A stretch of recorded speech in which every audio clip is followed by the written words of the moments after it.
আমরা অনেকেই বাচ্চা সিকান্দারের সে রেখে যাওয়া শিক্ষা সম্পর্কে অবগত নই।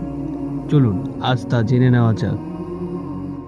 বাচ্চা সিকান্দার, যিনি সমগ্র দুনিয়ায় রাজত্ব করেছেন, তিনি যখন মৃত্যুশয্যায় তখন তিনি তার সেনাপতিদেরকে বললেন, আমার মৃত্যুর পর আমার লাশের কফিন যাতে আমার চিকিৎসকেরাই বহন করে, আর আমার কফিন যে পথ দিয়ে গোরস্থানে যাবে সে পথে আমার অর্জিত সোনার উপর ছিটিয়ে রাখবে, আবার হাত দুটি কফিনের বাইরে বের করে রাখবে।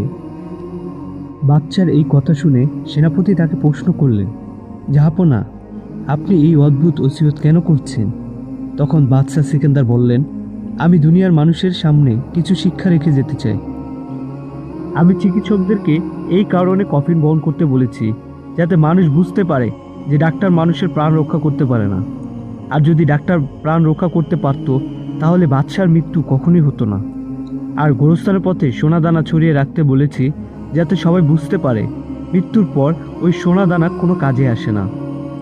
আমার হাত কফিনের বাইরে রাখতে বলেছি, যাতে লোকেরা এটা বুঝতে পারে যে সবাইকে খালি হাতে দুনিয়া থেকে চলে যেতে হবে। বন্ধুরা, বাচ্চা সিকান্দারের রেখে যাওয়া সে শিক্ষা আমাদেরকে অনেক কিছু শিখিয়ে গেল।